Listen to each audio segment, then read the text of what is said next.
Welcome back. For those of you who were not here yesterday, I'm Dr. David Grafton, Professor of Islamic Studies and Christian-Muslim Relations at Hartford Seminary, and we're glad you're here to participate in this conference, Where is Home? The Refugee Crisis in Europe and the United States. I want to say again that we're delighted that this conference can take place because of our sponsors, the Luce Foundation, that's provided a grant to begin the Luce-Hartford conferences.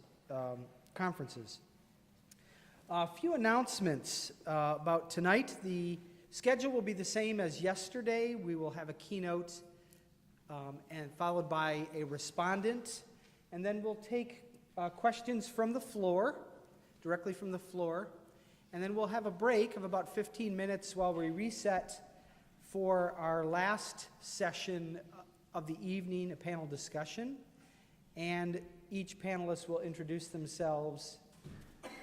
I will begin the process by asking them a question, the panel a question, and you all have in your packets a 3x5 card. It's at this point that we'll be taking questions from the 3x5 card. So as you come up with a question for the panel, please write them down, and one of our students will bring those forward.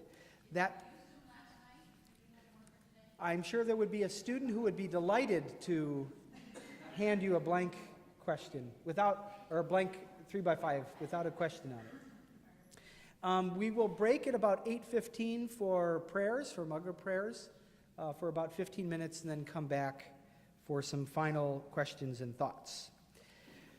Two other notes. First of all, in your packet, you all received an evaluation form. Please, it's of great benefit to us if you take the opportunity to fill out the evaluation form when you leave or before you leave. And there is a basket on the registration table. Please leave it there for us. That's extremely important for us. You should also have on your tables copies of the outline of the keynote for tonight. So if you are short a couple of these, please let us know and we'll make more copies. You can raise your hand and we'll send somebody up to make copies. All right. I've asked one of my colleagues, Reverend Jennifer Sanborn, to come up and really open us up in prayer, blessing the food that we've already had and the conversations that were taking place. Thank you, David. And let me just add my word of welcome. I'm a proud alum of Hartford Seminary, 2012 graduate, and I work here in admissions. So if you find yourself saying, I want this and more, I'll be around this evening and also tomorrow. I found myself as we ate partly here and partly in Jordan. And so others of you who experienced that film perhaps are feeling with me like we're not all in this room yet, that we're still clinging to that. So I'd just like to invite us to begin in a moment of silence where we hold before God the destruction and violence and the resilience and beauty, all witnessed today.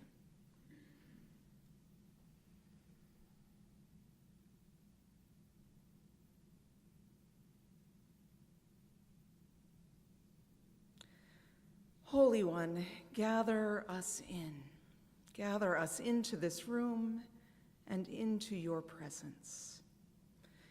We give you thanks for this time, this place, these people, and the meal that we have shared. We ask that you would grow our gratitude so that it would extend to all those who brought us this abundance this evening. Those who planted, those who harvested, those who prepared and transported and presented. Make us mindful with the richness of this meal, of our connection to one another and to your glorious creation, that we might care for it ever more fully. God, we ask that you would help us to set aside any personal worries, stresses, or anxieties that we're carrying with us tonight. Focus our minds fully on what is taking place in our world and here in this room. As we experience the security and peace of this place, help us to be ever mindful of those who live transient lives due to incessant violence and our inhumanity to one another. May this convening, this conference, be simply one step we take to grow more fully into your call to love our neighbor, the stranger, the orphan, the refugee, even as we love ourselves. It is in your many names that we pray together. Amen.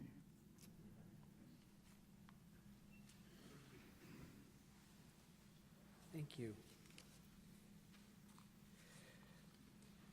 So our keynote for this evening is Dr. Tuba Isik, who is the Associate Professor at the Institute of Islamic Theology at the University of Paderborn in Germany.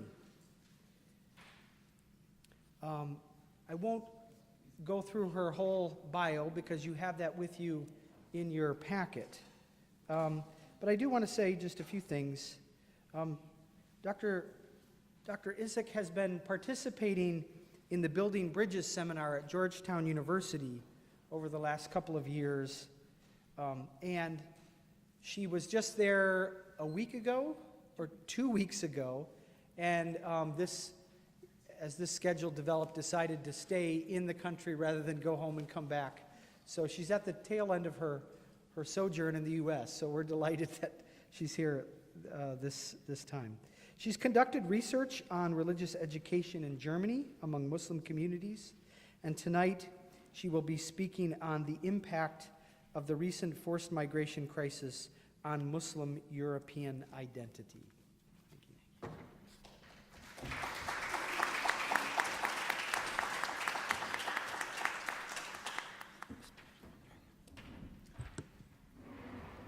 Good afternoon, ladies and gentlemen. First of all, I want to thank David Grafton for this invitation to having me here, and thank you for coming and being here. Before I start, I just wanted to ask you to look at these maps we gave you yesterday, because there is Germany in it. Because everybody's asking me when I'm telling I'm at the University of Paderborn, where the heck is Paderborn? Nobody knows about Paderborn, and it's my mission to make Paderborn, to a center maybe of theology, I don't know, but to make it at least a little bit famous all around the world. So when you look at this Germany map, there is Hanover in it. You can find Hanover. So 200 kilometers at the west is Paderborn. But it's a very small, very nice Catholic city. So, but before I can start, please follow my talk. I hope it will be not that much dry and theoretical, but you can follow my talk with this paper, with this handout. I think everybody has a handout, right? Yeah. Before I can describe the impact of the recent migration crisis on Muslim European identities, I would like to offer what is, in my eyes, essential background information about the previous status quo and situation of Muslims in Europe, and especially in Germany. This is why I start, firstly, by presenting some demographic facts about Muslims in Germany in general, even though it will only be a brief overview. Then I think the situation in Germany is also representative about the situation in Europe as well. So, respectively, I will speak more precisely about the formation of Muslim identities. Thirdly, I will give some data about the refugees and speak about the impact of the emergence on Muslim identities. And at the end, I will talk about what the current situation of the refugees can mean for Islamic-Christian dialogue in Germany.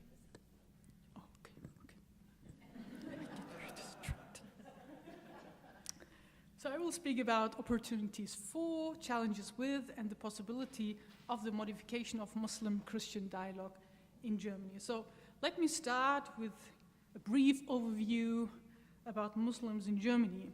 How you can read in the handout, Germany has a population of 80 million people. An estimated 4.3 million of them are Muslims, which equates to 4 to 5% of the population. According to a study in 2008, the denominations are as follows: 74.1% Sunni, 7.1% Shiite, 12.7% Turkish Alevis, 1.8% Ahmadi, and 4% others. There are more than 2,400 mosques, and about 100 mosque buildings, which we call masjid, actually. Broken down by nationality, the largest group are Turkish, followed by Arabic-speaking people, especially from Egypt, Morocco, Lebanon, Palestine, Iraq, also from Afghanistan, Iran, of course, from Bosnia, and a few from Africa. Against this background, I will not try to draw a picture of Muslim in Germany and the current situation regarding their position in Germany's society and their religious identity. With reference to Muslims in Germany, I want to mention the most important factors which have shaped and which are still shaping their identities. Even though we are speaking about Muslims as a starting point, we should keep in mind that Muslim is simply a signifier that represents a wide-ranging cultural and linguistic diversity. Rather, referring to what I have just mentioned about the population composition, we should be aware that there is no monolithic block, but multitude of different cultures. That means that the self-image of every Muslim is informed by various sources. And two sources are especially essential for Muslim identities. One source is their home culture or the culture of their parents, if you like. The sad one has to consider that these cultural codes and narratives might match up with the codes and narratives people use in their homeland. Therefore, the construct, which people with origins in Turkey call their Turkish culture, is rather an idea of what people believe to be Turkish. However, it appears not only to be influenced by whatever the second or the third generation of Turkish Germans like me, or Turkish originating Germans living in Germany think would be like Turkish, but also what the other German people instill as stereotypes. The second source is religion. Religion can become a very important anchor. Islam represents a basic unity of belief within a rich cultural diversity, of course. While all Muslims share certain beliefs and practices, such as belief in God, the Quran, Muhammad, and the 5 pillars of Islam, discussions and divisions have arisen over question of political and religious leadership, interpretation of Islamic law, and responses to modernity and the West. Therefore, Islamic practice expresses itself in different ways within a vast array of cultural texts that extend from North Africa to South Asia, as well as from Europe and America. Bringing these two sources of culture and religion together means that the homogeneous idea of being Muslim is counteracted by the differences in religious and cultural practices. So that we should keep in mind.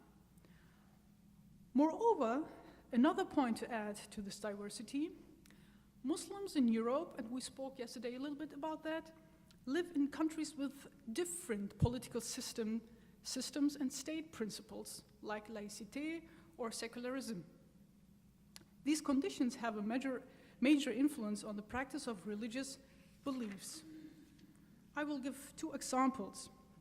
There are a lot of examples. I will just give, for example, 2. Whereas the headscarf is not at all questioned and discussed in Muslim-majority countries, like Turkey or Malaysia, for example, or Indonesia, but it's very questioned in France and in Germany. So they came up again with this questioning, is a headscarf is a religious norm or not, of its obligation, or it's more a tradition and so on. Another example would be, you might know, shaking hands with the other gender. So a lot of Muslim people encounter a very important source of the Islamic law tradition, that is tradition itself, urf, called in Arabic urf. That means that if this tradition of your local place where you are living is not contradicting to an Islamic principle, you can adapt it. So it is very much a part of German culture to shake hands when you're welcoming somebody, and it would make, or it would harm much more somebody not to give a hand or shake hands by just making like this. So a lot of people started to appreciate actually the flexibility of their tradition, which they might never know before, or they never realize that they have such flexibilities in their own religious tradition. Further, Muslim identities are particularly challenged by social changes. For instance, due to socioeconomic conditions, traditional gender roles are questioned. A survey conducted in 2012 by the German Islam Conference demonstrated that Muslim families no longer prefer classical role distributions anymore. The husband working outside and the wife being the homemaker who also takes care of the children is not a convincing model in view of economic challenges now. This reality modified their religiously or culturally grounded interpretation of role distributions. Additionally, Muslim identities and the public image of Muslims in Germany are strongly influenced by political and media discourses. That means that Muslims have to react all the time to these political discourses by defining their identity as a Muslim. So I want to mention just a few cornerstones of these discourses, not each of them, but cornerstones, I would say. You have that on your handout. First, I call it Islamization of debates and individuals. I just gave the example of honor killings and domestic violence. The argumentation structure is always the same. If we have domestic violence in a family who are Muslims, oh, Islam, the faith is actually the reason why they have domestic violence. Islam is behind that. This is the reason, this is the cause for that. We have a lot of these social problems which are Islamized all the time. Second point, maintaining the dichotomy of, for example, Islam and the West, Islam and the modern life, as exemplified at the headscarf again. The woman who is oppressed is wearing a headscarf, the other one who's emancipated is not wearing a headscarf, for example. Entangled Islam and integration politics, my third point.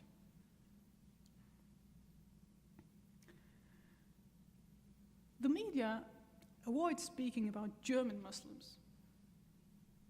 I can call myself that much as a German Muslim. They look at me and say, okay, where are your roots? Tell us, come on.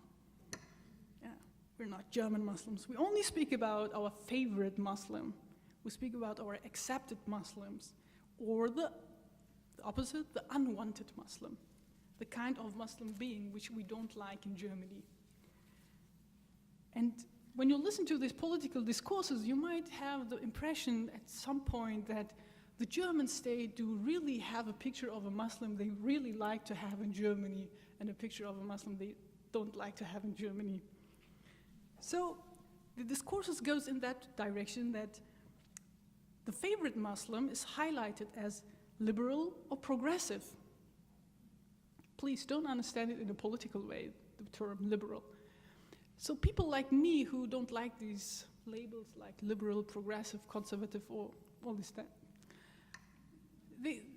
they think like, okay, this is very much now German, my example, but would say, okay, somebody can be pregnant, somebody can't be pregnant. So being half pregnant is not possible. So what does it mean to be liberal Muslim? I mean, Ramadan is coming. Do these people fast 15 days and not 30 days? Do they pray not 5 times per day, maybe 2 times per day? What is liberal Muslim? And even some Muslims try to determine various criteria as liberal by the help of building associations called, for instance, Union of Liberal Muslims. This thereby marks the difference between so-called conservative Muslims or the unwanted Muslims, how I name that. And just to give you an idea who might be an unwanted Muslim for the German state, someone who is practicing actually, someone who you can see who is practicing Islam, you know, somebody who wants to pray 5 times per day, ask for permission at their marketplace for, you know, areas for praying, or doesn't drink alcohol, or doesn't shake hands maybe, or and wear the hijab. And wanted Muslim is one who is totally assimilated, you know, who you can't recognize by his outlooking and behavior that he is actually a Muslim. And at this point, actually, it just pumped up in my mind what Hannah Arendt, you might know her, the Jewish scholar from Germany, who wrote in her writings, you know, the Jewish people, the German Jews were very much assimilated in Germany, but it didn't prevent them, or how can we say, it didn't protect them from deportation, actually. So what does it mean to insist on saying I'm a German Muslim?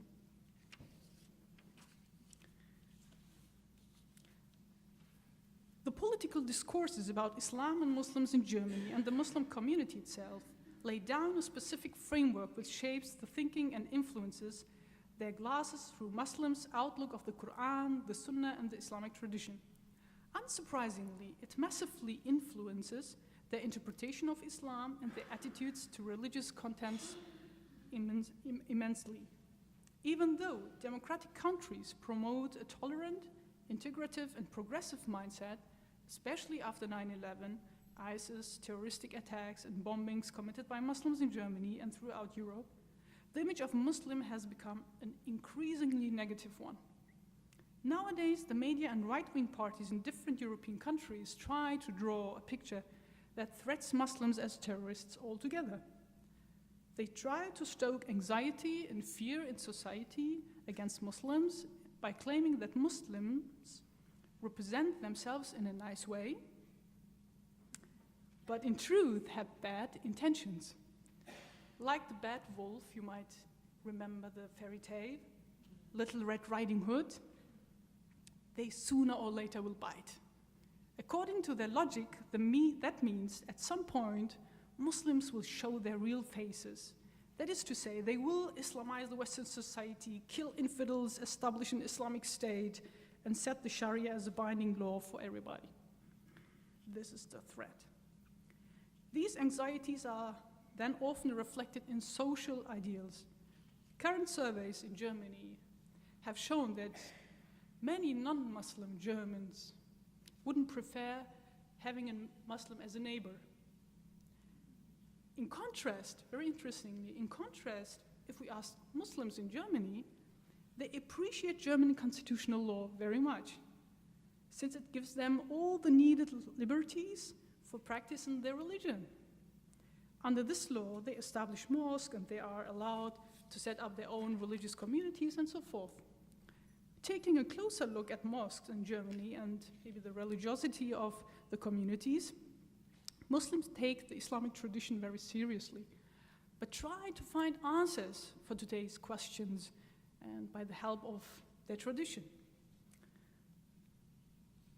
In regard to institutional possibilities, with emphasis on Christian-Muslim dialogue, it can be noted that many initiatives of this kind have been established and reinforced that interreligious dialogue is a very valuable, rooted, and important tradition in Germany.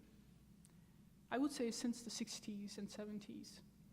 So to speak, after 9/11, many Christian-Muslim dialogue roundtables, we call them roundtables in Germany, emerged.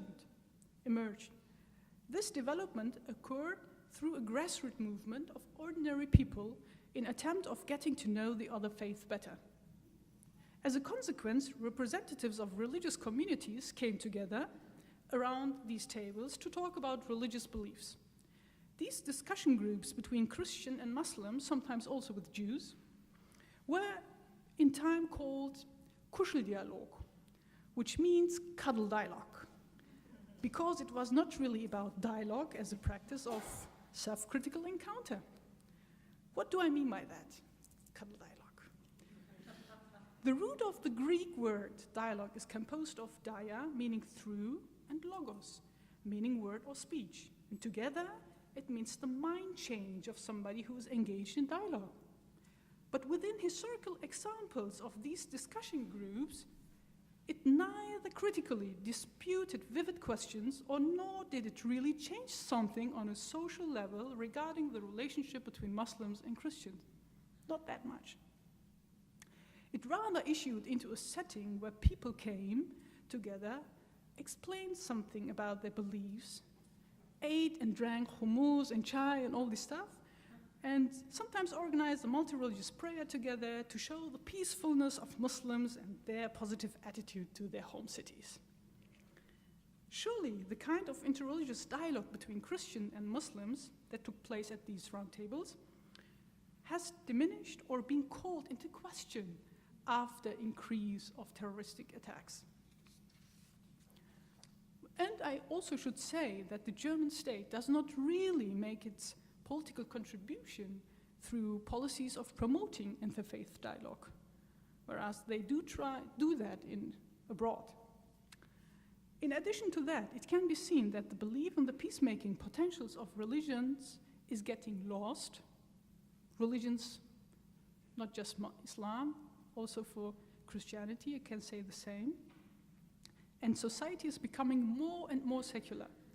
Also for Christians, it can be stated that the ability to recognize Christian thought patterns or a Christian worldview behind everyday language in German language is decreasing.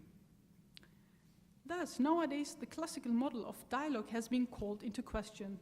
And against this background, new models of dialogue that cultivate attitudes essential for societal coexistence and that, at the same time, initiate more understanding and friendship among Christians and Muslims or other religions are desperately needed. So to the fact, before I come to my point 3, to the fact that Muslims are a religious minority in European countries, they are asked to find ways to encountering the other, the religious or the cultural other, and finding ways of living together.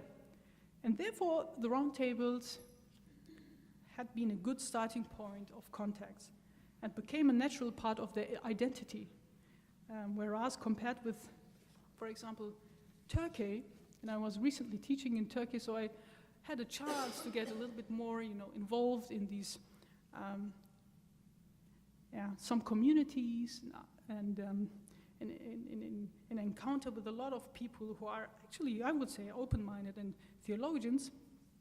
They don't really see or have a sensitivity for religious dialogue. I was very much and very often asked why I did study Christian theology next to Islamic theology. And they also don't see a necessity for that.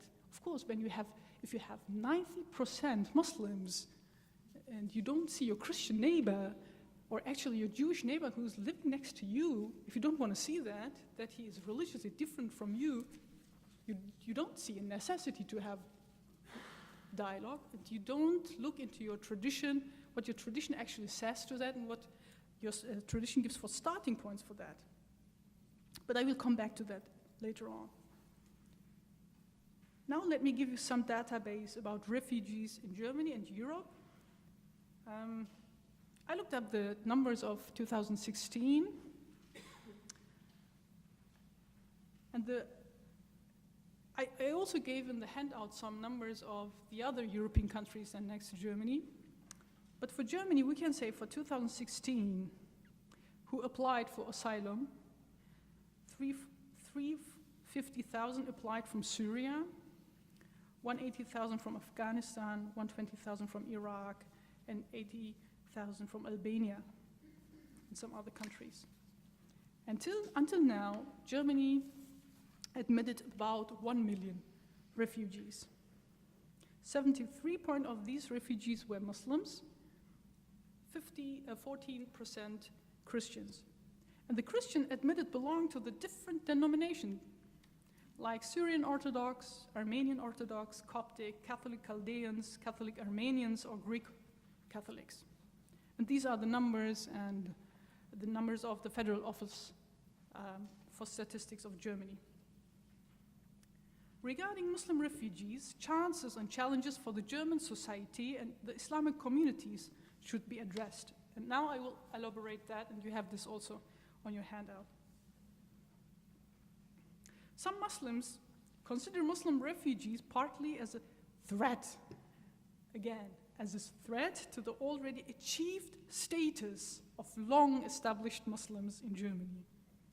This perception is based in the feeling that those new Muslims and their potential uncivilized behavior will affect and already affects the overall understanding of foreigners and creates hostility between Muslims and non-Muslims alike. Because the established Muslims say, we are integrated now, we know the cultural codes, we are well educated, and we achieved a certain socioeconomic level. And therefore they didn't want to be put under the same umbrella like these uncivilized refugees.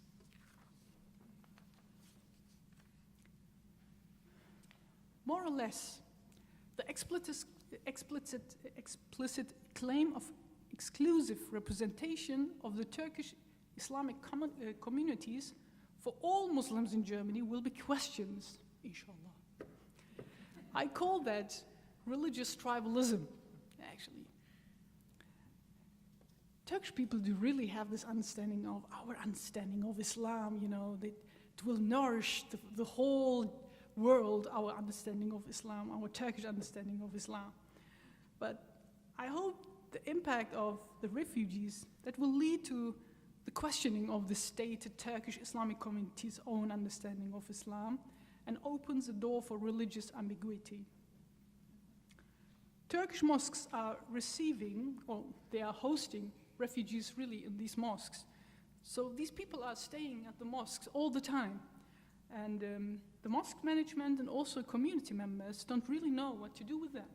So they are overburdened and don't have any programs. I mean, the current situation is that this cultural diversity and also the language barriers, it causes a lot of troubles. But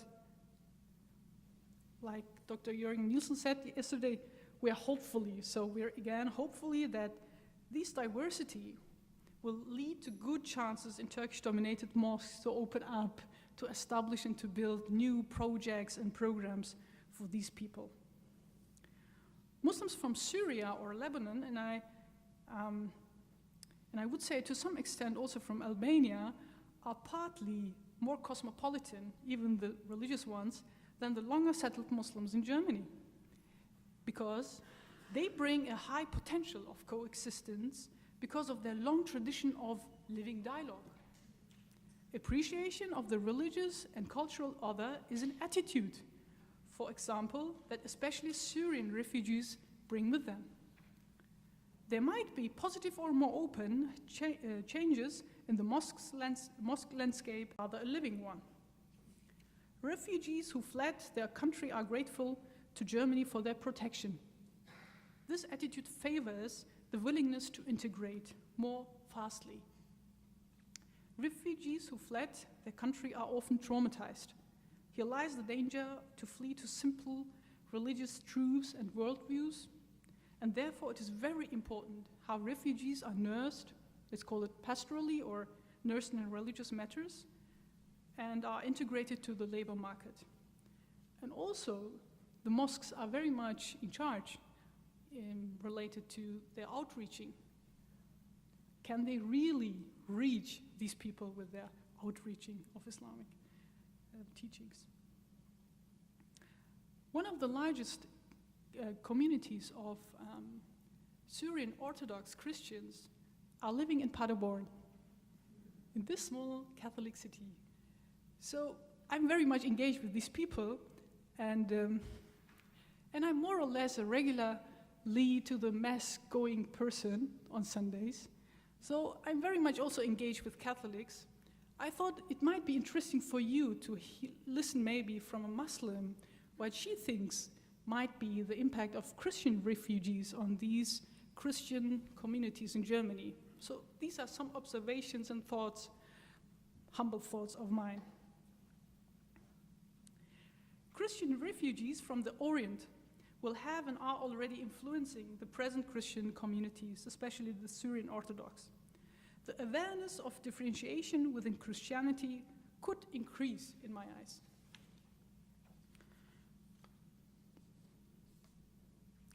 From each other, resident Christians and Oriental Christians learn new liturgical forms of Christianity, which creates new impulses to answer the demands of justifying one's own belief.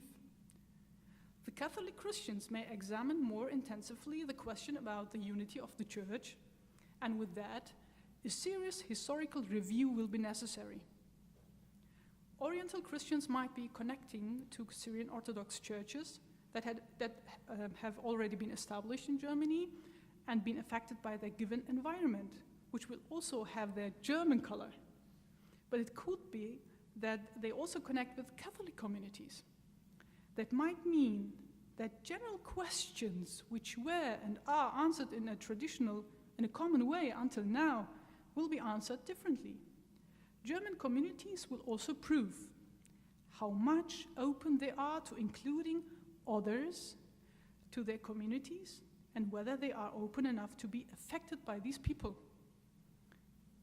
Alternatively, the opposite could happen, that German communities impose their own understanding and perspectives on the Oriental Christian and close themselves up to other cultures and practices. Even that would have an impact on German societies. Dr. Werner Kahl, who is a professor at the University of Frankfurt and the head of the Academy of Mission at the University of Hamburg, says that long-term changes in German church landscape may occur when immigrants themselves start to study theology and take offices in the church. But actually, there is no faculty where you can study Syrian Orthodox theology in Germany. So my friends who study theology, who are Syrian Orthodox from Turkey and from Syria, they study Catholic theology. And they're not getting any jobs in the Catholic Church. And of course, some refugees, Muslims and Christians, now I'm coming to the end, Muslims and Christians are glad to be no longer exposed to religious pressure of their home countries and do what they want. For example, they may decide to not follow any church or religion, or instead establish their own churches or mosques. So I will finish with my last point. This is the impact on Christian-Muslim dialogue. According to this brief analysis, I think we need to promote a dialogue among Christian and Muslims anew. There is on both sides much more diversity related to religious dimensions, as well as the cultural. Even though we need a sufficient theoretical framework to address these issues with responsibility, I would in the same breath say that we should eventually overcome those theoretical fortresses and start to act, and not just to speak. We need a living dialogue. We need a living dialogue, a dialogue of appreciation of the religious and cultural other. Actually, the word other is totally false in that context, I would say. In pluralistic religious and cultural societies, nobody should be asked to give sacrifices for its social existence within a given society. In order to appreciate the enrichment and richness of a diverse society, we have to cultivate emotions, virtues, and behaviors connected to hospitality, empathy, and compassion.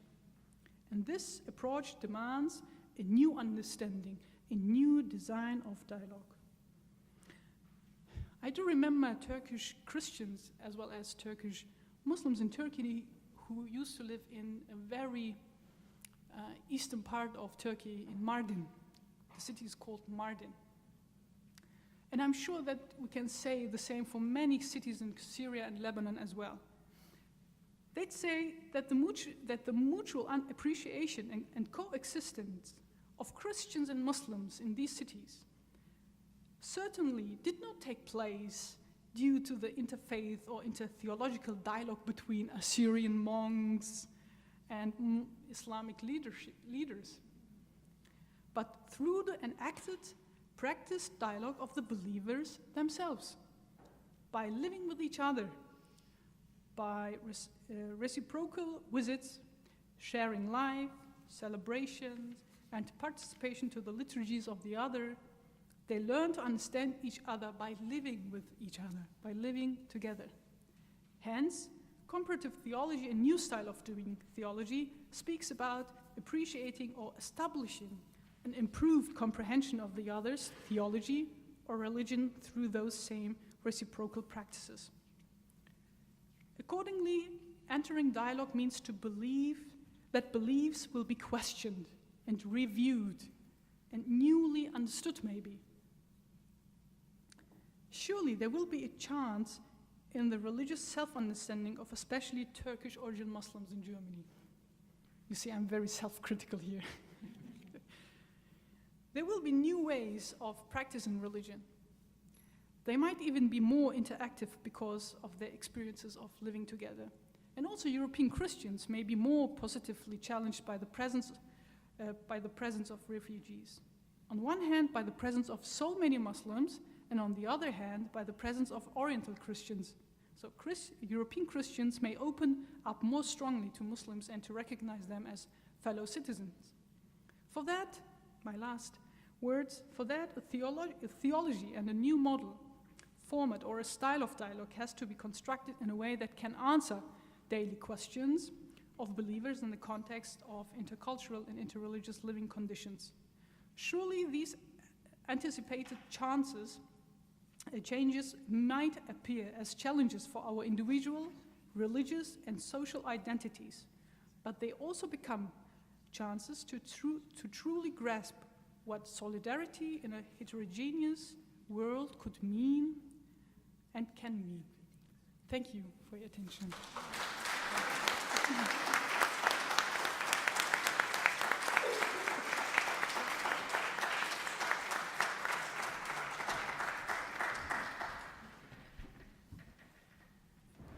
Thank you very much. The map came in handy again. That's good. So the response tonight is by Dr. Najib Awad, who is the Associate Professor of Christian Theology here at Hartford Seminary, and one who is deeply involved in this topic, very active both personally and professionally in the issue of Syria and Christian identities. Following Dr. Awad's response, again, we'll have our question and answer period from the floor. So, Dr. Awad.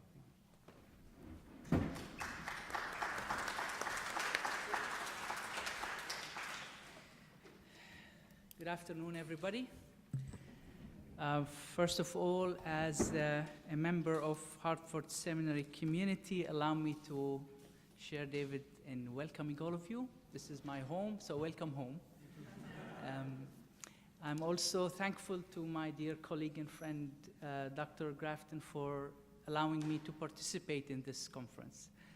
I believe it's very, very important and timely subject, and I'm also delighted to be here with my dear colleague, Dr. Tuba Isik, in Turkish, right? Isik, which I think in Arabic is ishq, by the way, which is that Sufist concept of intimate love, by the way, yeah? Ishq. I'm very glad to meet her here, in Hartford Seminary. Dr. Isik and me usually participate every year in building bridges, so it's good to have you here.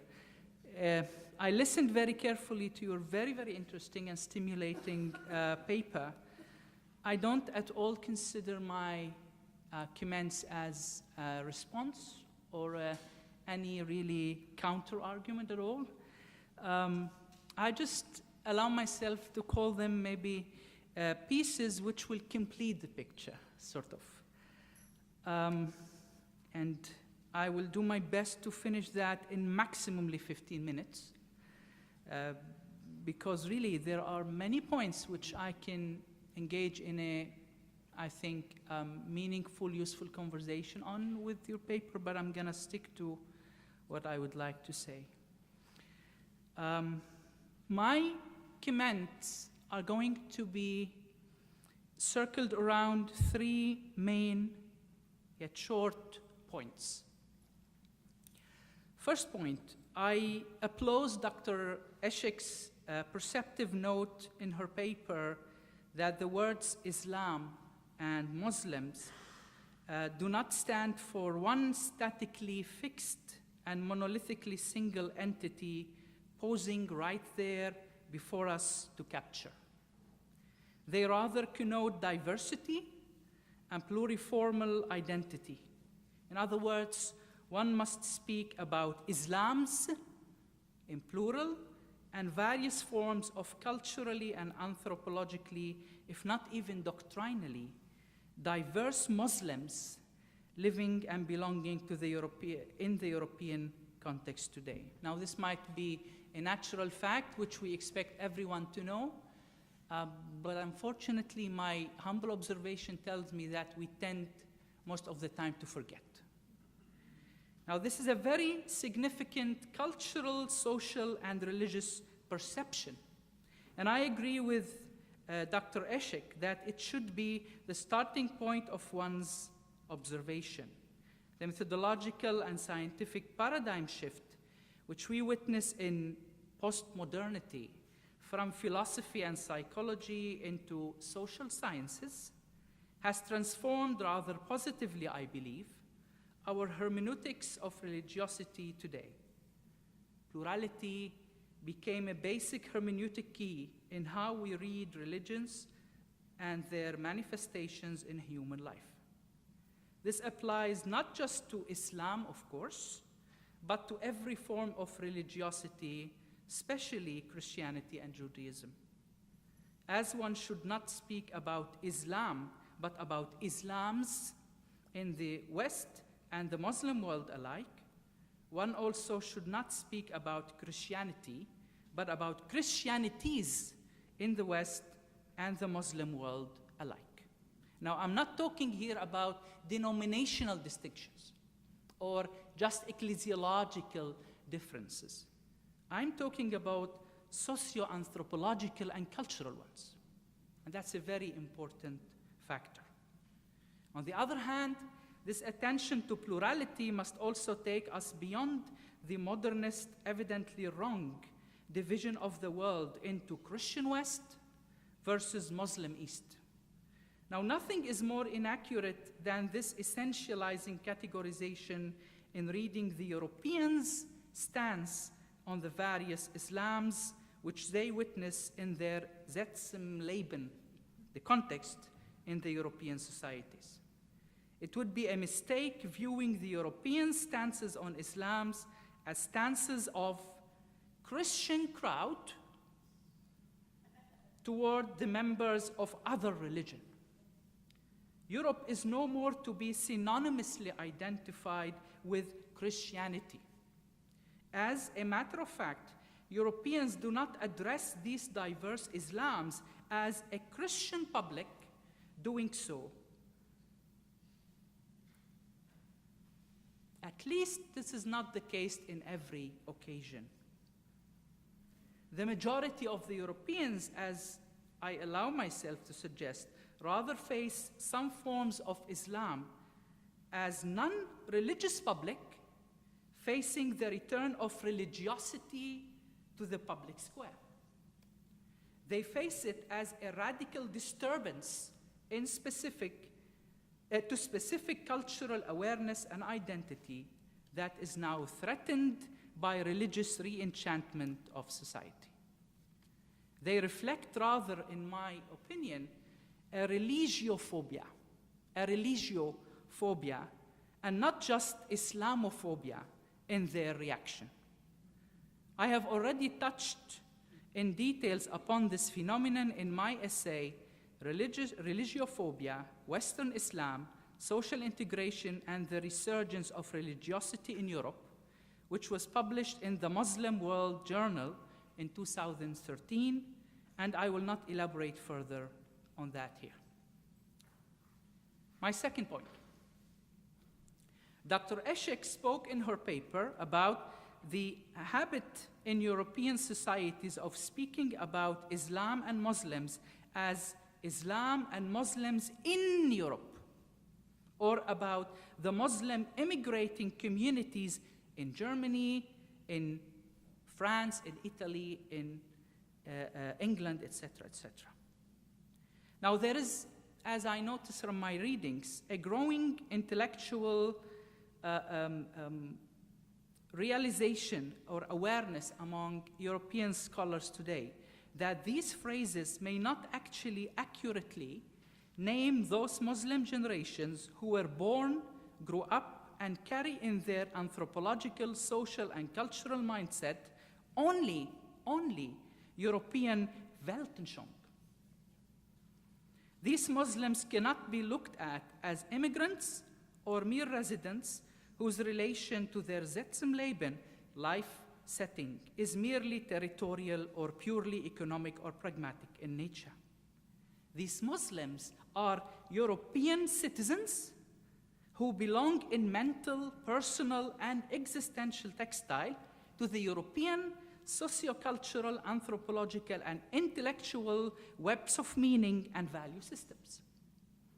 It is more accurate contextually and analytically to speak about them as European Muslims, or as Dr. Isik called herself, a German Muslim, or French Muslim, or Italian Muslim.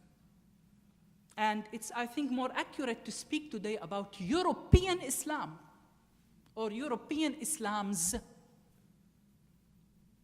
not just about forms of Islam that locally exist in Europe, as if in parallel to other forms of human and communal existence of other groups in that part of the world, but as an Islam that was created from the European Sitzleben, the European life setting. I even go further in my analysis here to claim that one of the manifestations of some particular forms of this European Islam's phenomenon is the Islam of ISIS.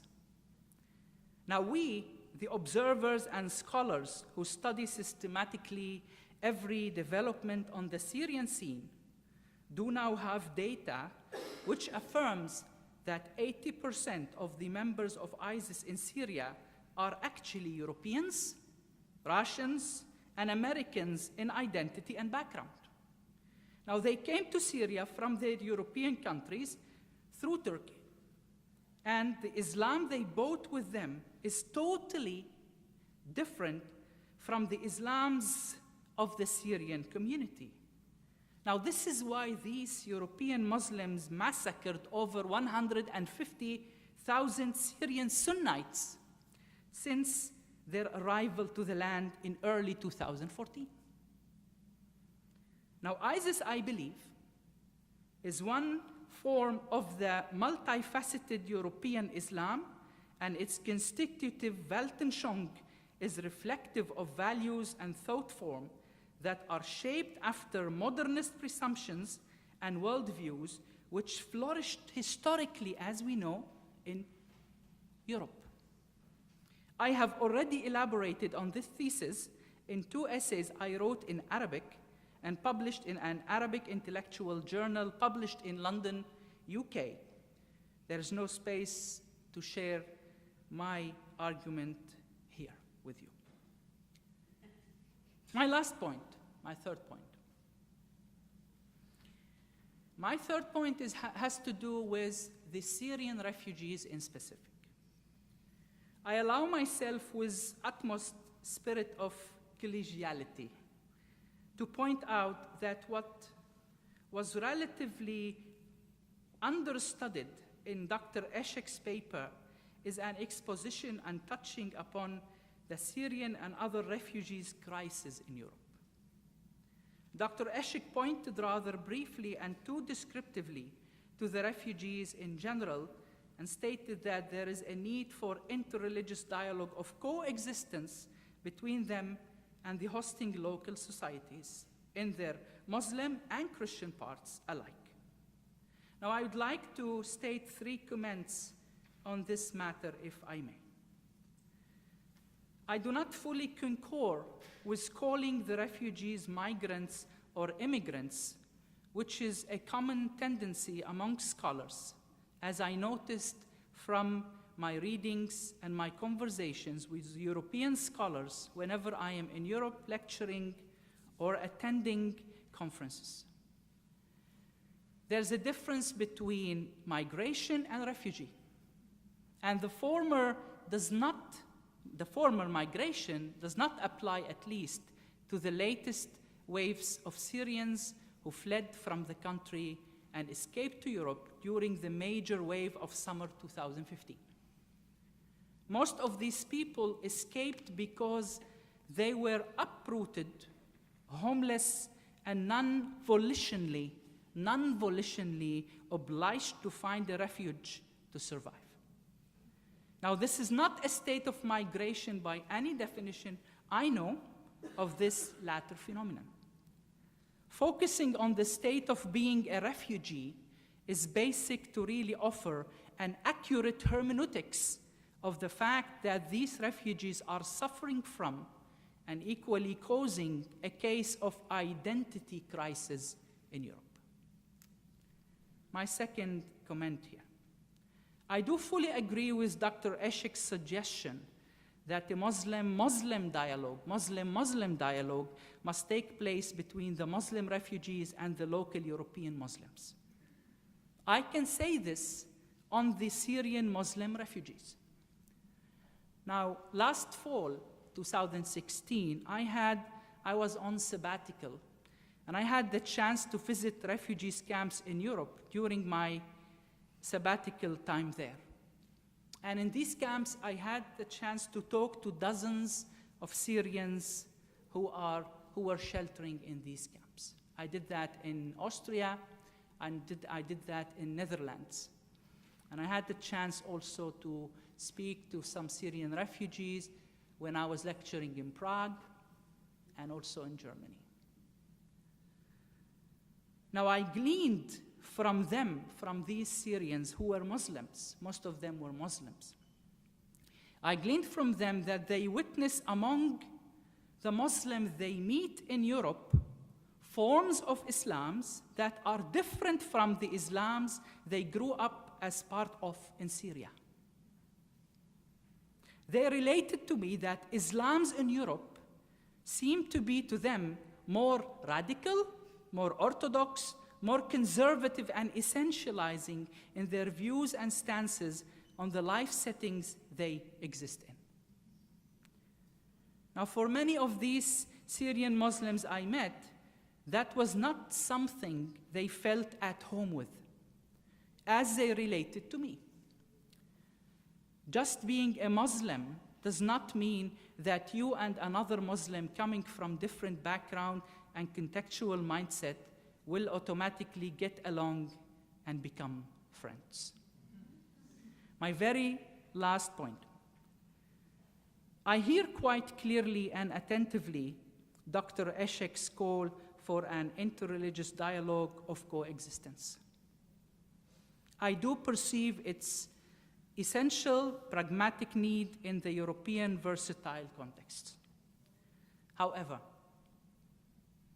I come from the Arab Middle East, from Syria, where our country's long experience of reducing dialogue into mere development of coexistence strategies was only an insufficiently limited, narrow, and one-sidedly helpful.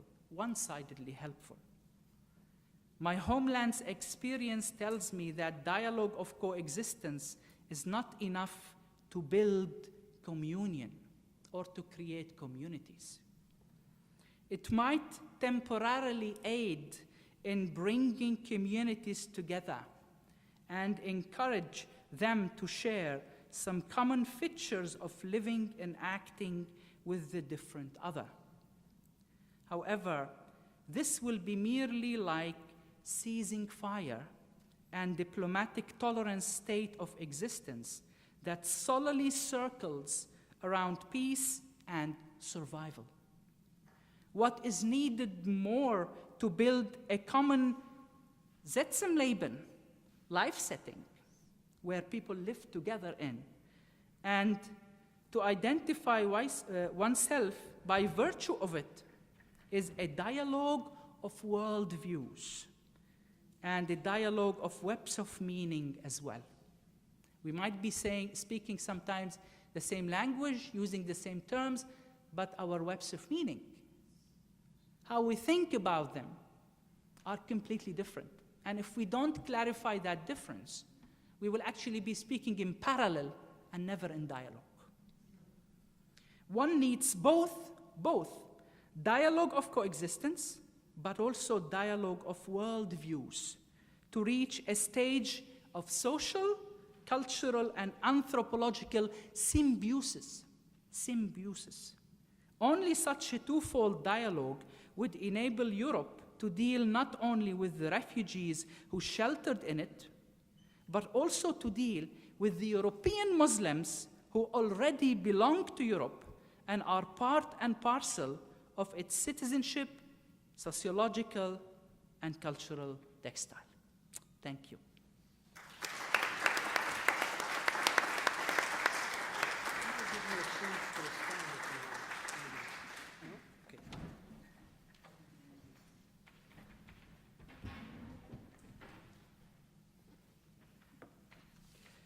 Thank you very much. That's great. So just a couple of comments before we begin opening up the floor for questions. Thank you, Dr. Awad, for reminding us about the terminology about migrants, refugees. Both last night, for those of you who were here, we heard some of the legal definitions and requirements, and quite often those get replaced by just common references, migrants, refugees, and that all gets mixed up together, right? Economic migrants are not refugees, and we've tried to underline that. So thank you very much for going back to that. I want to say something about the Syrian Orthodox in Paderborn. I've never been to Paderborn, but I can visualize exactly the context of what's going to happen between the Catholics in Paderborn and the Syrian Orthodox. It was about 8 years ago at where I was teaching my former seminary, when I proposed a course on Christians of the Middle East, focusing on the non-Chalcedonian communities, the Syrian Orthodox, the Coptic Orthodox, et cetera, et cetera. And my one colleague said to me, "We've never offered a course on those heretics here." Right? But as some of my students here know from the last semester, Syrian Orthodox, Coptic Orthodox, and even the evangelical Arabs are active and thriving and doing quite well in the United States.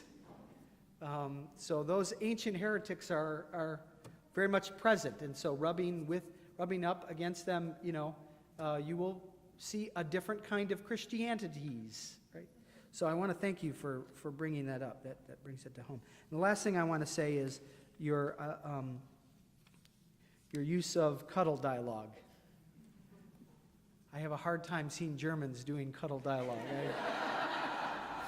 I don't know. Maybe somebody can explain that, but that's great. Right, let's open this up for questions or comments from the floor, please.